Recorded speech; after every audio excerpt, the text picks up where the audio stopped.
Hello folks, it's Trailer Reader here with another 10-minute literary review for you. This will probably be my last 10-minute review for a while for two reasons. Number one, it's the end of May, and that means summer vacation's coming, and you won't have to do another required reading until August. Unless, of course, you're in honors or in AP English. Ha! Sucks to be you. Actually, I can remember those days. It wasn't all that bad. But then, maybe I was more of a nerd than I had realized. Number two, despite COVID-19, I managed to land myself a job across the country, which means only one thing. Road trip! Is that too 80s Arsenio Hall for you? Sorry. As I get ready to move my family across the country and give my friends back their trailer, I won't have much time to produce videos. But don't worry, I plan on introducing a new video segment that I like to call Trailer Reader's Summer Reading List, where I'll introduce to you books that I think you're going to love. Don't worry, no literary classics here, just books that are fun, exciting, thrilling, creepy, and otherwise don't expand upon your literary prowess. Well, one or two might do that. That's part of what makes a good story a great story, right? So, with all this traveling and adventure in mind, it's time to begin our literary review of The Hobbit. Oh, didn't see that one coming, did you? Now for the novel basics. This novel is written by JRR Tolkien in 1937. According to legend, the ideas for this novel first began in the trenches of World War I, where real-life author J.R.R. Tolkien went through horrendous ordeals and watched the death of his comrade in arms. It later became an oral story which he told his children before it reached its final form of the published novel by Houghton Mifflin in 1937. The novel takes place in a world called Middle-earth, and it follows the adventures of a hobbit named Bilbo Baggins, who leaves the comfort and familiarity of his home to go on an important quest. And along the way, he discovers within himself hidden reserves of strength and courage and wisdom that he never knew he had, and becomes, in the end, a hero of legend and might. Sort of. Unlike his later trilogy, The Lord of the Rings, Tolkien's story, The Hobbit, is a light-hearted, fun-filled tale for children. And unlike most adventure stories, the narrator's voice in The Hobbit is very active and personal and has really wry and funny observations about the characters and the events that take place in the story. Much like a doting parent who tells his children bedtime stories as they're tucked in, ready to sleep. Now let's talk about the plot and themes. The story begins with Bilbo quietly enjoying the comforts of his home, which are suddenly interrupted by an unexpected visitor, a wizard named Gandalf, who invites Bilbo on an exciting adventure. Bilbo refuses outright, but then out of politeness offers Gandalf to come by for tea sometime, which Bilbo doesn't really mean, but the wizard takes him up on the offer in a very unexpected way. The next day, there's a knock on Bilbo's door, and thinking it is Gandalf, he opens it up, and surprise, surprise, in pops a dwarf named Dwalin. He is soon joined by a bunch of other dwarfs who come in continually and make demands of Bilbo for his hospitality. And finally, Gandalf shows up with a very noble-looking dwarf named Thorin. And soon, in a very comedic episode, Bilbo is very frustratingly and politely trying to get rid of his guests who are very loud and obnoxious and demanding and refuse to leave. Oh dear, you must be so full after eating everything that's in my house and so tired after being here for so long. You must really want to go home and take a nap.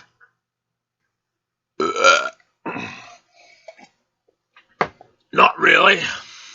Why don't you go fetch some more bacon from the store? Long story short, eventually the mystery of why the dwarves and Gandalf have come to Bilbo's home is made plain. Thorin is the rightful heir to the King Under the Mountain, a dwarven kingdom that lies beneath a lonely mountain far, far away.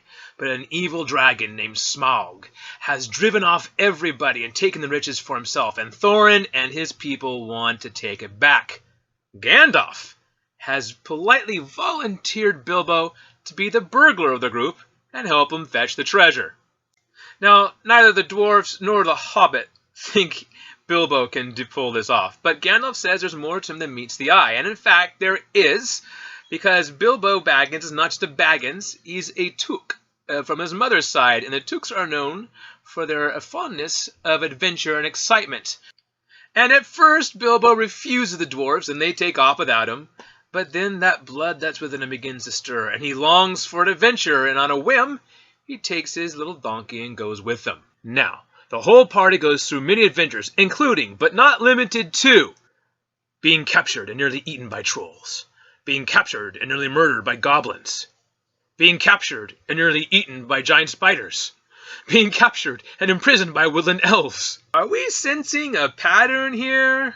Despite all of this, each time the dwarves manage to be rescued by Bilbo, who comes through for them.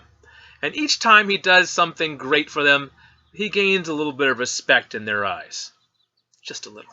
But this is fairly important because early on in the book, Gandalf, the wizard, wise and powerful, ditches the entire party and is not really seen again till the end of the book.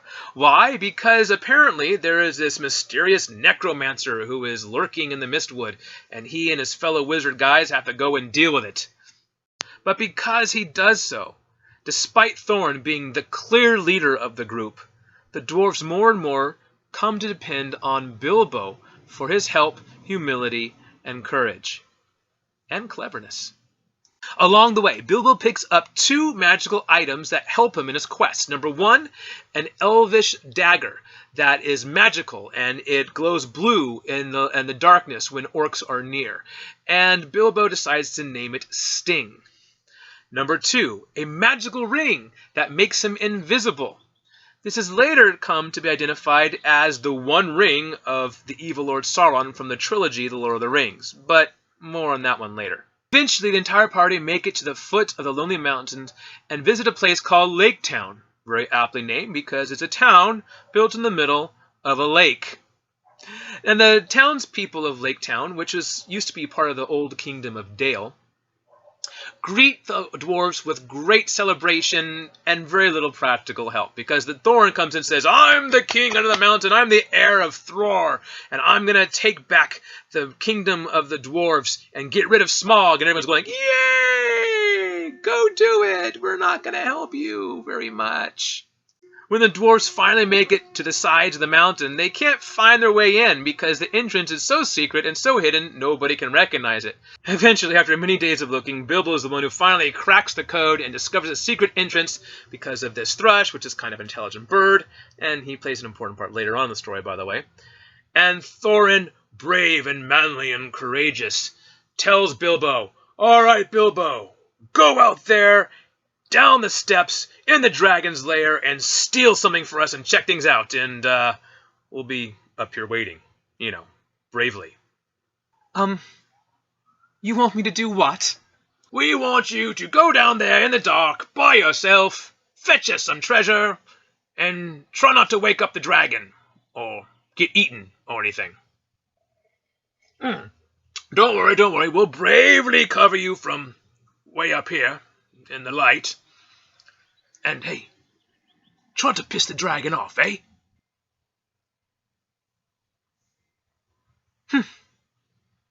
Long story short, Bilbo does as Thorin and the group asks him to do, and he does wake up the dragon, and the dragon does get pissed off.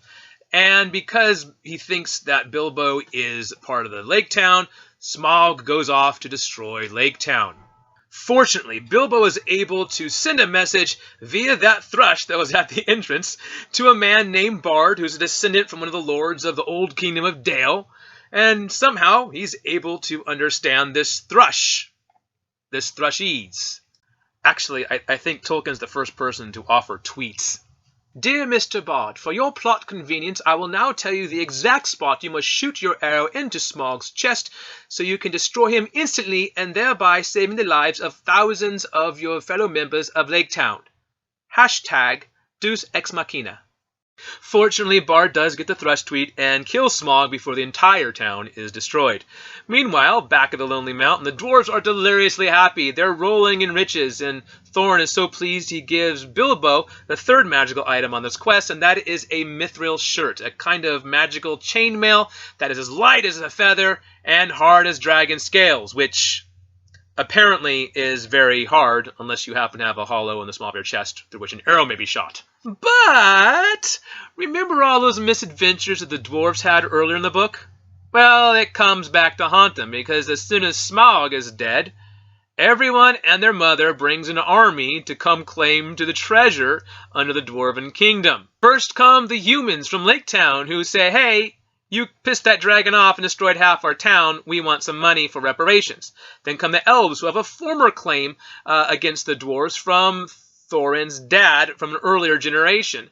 And the dwarves are like, nah, we're not helping you. So the human army and the elven army decide to ally themselves in order to get back the treasure that's owed them by force. In the meantime, Thorin has called for his comrades in arms from the other dwarves, and another dwarven army is coming to rescue Thorin and his company from the humans and the elves, and a huge battle is about to ensue. Things get pretty ugly pretty quickly. And in order to prevent war, Bilbo steals the Arkenstone from Thorin, and the Arkenstone is this the symbol of the Dwarven Kingdom's might and wealth, and it's the thing that Thorin cares about more than anything else. He steals it and gives it over to the army of humans and elves, to Bard specifically, in order to help prevent war. And Thorin hates him and calls him a traitor, and all the dwarves pretty much despise Bilbo at this point. But before anything can happen, guess who shows up? A whole army of goblins and orcs who are bent on destroying everything and taking over the treasure of the mountain for themselves. Unfortunately, the combined might of the humans, elves, and dwarves are not enough to take on the goblin army, until a fifth army is brought in by Gandalf, the giant eagle clan.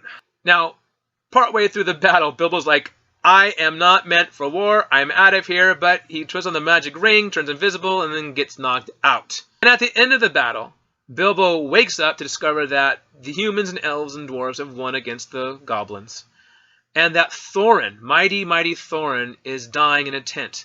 And he goes to see him, and Thorin, in a very touching and heartfelt moment, realizes something very, very important. He said that the world would be a much better place if the kindness and humility and courage and wisdom that Bilbo has shown throughout this book would be displayed by all. And it's not about how great you are or how great your ancestors were, but it's about common human decency and kindness. Except for a small bit talking about how Bilbo returns home, this is how the story ends. Okay, now it's time to do the analysis and reading tips combined to save a little bit of time. Number 1, examine the themes. Tolkien continually extols the virtues of the English country gentleman: humble courtesy and kindness, courage, common sense, and a respect for nature. These are to be valued even more than greatness, more than a desire for wealth or power or the ability to fathom great mysteries and have great knowledge. Number 2, consider the importance of race and bloodline. In Middle-earth, all the races have characteristics that the members of each race share in common. They're universal. Everyone has these characteristics. Goblins and orcs are always evil and cruel. Elves are almost always wise and close to nature. Dwarves are excellent miners and craftsmen and love money and wealth. Hobbits are peaceful country folk who like nothing more than to enjoy the comforts of their home and live in peace and quiet and enjoying the fruits of their labor in the earth. Which brings us to bloodlines. While Bilbo is a Baggins, his mother is a Took. And Tooks are known for their sense of adventure and even sometimes their warlike capabilities. As a matter of fact, Bilbo's grandfather, a famous Took, was able to take out a goblin with a single sword stroke, cutting off his head, and inventing the game of golf at the same time. You know, the head sort of rolled into a hole. But it's because of this bloodline that the Hobbit is able to leave his nature aside and go on this adventure with the dwarves. Bard also is a good example of how bloodlines come through. Now, he's really despised in Lake Town, but he is a descendant of the nobles of Dale. And because of this, he's not only able to understand the thrush, but he has the courage to kill Smaug, and he has the wisdom to lead his people after the destruction of Lake Town. Now, Thorin is noble by nature, but In his blood runs the veins of his grandfather Thror, who had a susceptibility to greed and a lust for more and more and more. And it's this susceptibility that overtakes Thorin in the end and causes the huge war to break out between humans and elves and dwarfs. Now, by this, Tolkien seems to be saying that who we are is largely affected by who we come from. But even with this, there are sometimes chances to change our destiny by the choices we make. Number 3, ignore the connections to the later Lord of the Rings trilogy. No, I mean it. The Hobbit is a stand-alone tale. After Tolkien wrote The Lord of the Rings, its strongest connection to The Hobbit was the character Bilbo and his magical ring, which Tolkien later said was, "Ooh, this is the one ring of the evil Sauron." But the ties are still pretty weak and things don't always make sense in terms of plot. Which is why later on when Tolkien wrote the Silmarillion, he added in some bits to make the connection stronger. For example, when Gandalf goes to take care of the necromancer, in the Silmarillion it said, oh, this necromancer is really the spirit of Sauron in its first beginnings of awakening. Tolkien was so concerned about this lack of connection that he wanted to rewrite The Hobbit. But thankfully, his publisher said, don't do that, don't do that. And he said, I wanna make this connection stronger. I want to make this more like The Lord of the Rings. And the publisher wisely said, then it would no longer be The Hobbit. So thankfully, Tolkien left the book be and let it remain a light-hearted children's tale rather than a dark and brooding epic fantasy prequel to The Lord of the Rings. But that didn't stop Peter Jackson from doing it in his movie version of The Hobbit. He took a lot of Tolkien's later ideas about the connections to the One Ring and stretched out what was at most a 2-part movie into a 3-part movie in an effort to do so. Number 4, don't ignore the songs. The songs in the books of The Hobbit and The Lord of the Rings are meant to give us more about the cultures of the people who sing these songs and also express the themes around which the events are based. For example, the song sung by Bilbo in both The Hobbit and in The Lord of the Rings is called The Road Goes Ever On, and it's meant to express how once you leave the familiarity and comfort of your home, you never know where life is going to take you. Number 5, research the Old English and Germanic tales and epic poems such as Beowulf. Listen, Tolkien was an expert in these ancient cultures and also of linguistics, which is why several languages were invented by Tolkien in the creation of Middle-earth. Not only that, many of the symbols and motifs found in these tales make their way into The Lord of the Rings and The Hobbit. For example, like the practice of naming the swords and the weapons of heroes. It's sort of like a rite of passage and is meant to be a symbol of the hero, him or herself. If you do this, it will add a deeper understanding and appreciation of your journeys through Middle-earth while reading The Hobbit. The Hobbit is a fantastic piece of literature and one of the very few from the fantasy genre to make it and to be considered as a literary classic.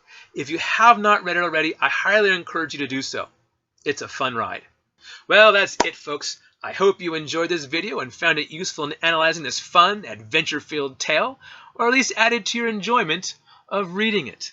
Listed below are several links to other sites you might find useful in helping you analyze this classic novel. And as always, if you have a specific question you'd like to ask me about the novel, or if you have a recommendation for a future novel you'd like me to cover in a later episode, please post it in the comment section below. And don't forget to subscribe. That's it for now. Summer is here, and the road goes ever, ever on. This is Trailer Reader, signing out. Hey, babe, who do you like most in The Hobbit? Aragorn. No, not The Lord of the Rings, The Hobbit. Who do you like most in The Hobbit? I love Aragorn. Okay, not The Lord of the Rings. The Hobbit, you know, the short guy with big feet, they're hairy, they're fat, The Hobbit. Who do you like most in The Hobbit? Don't say it. You're just going to say Aragorn again. Someone is jealous. It's not even about that.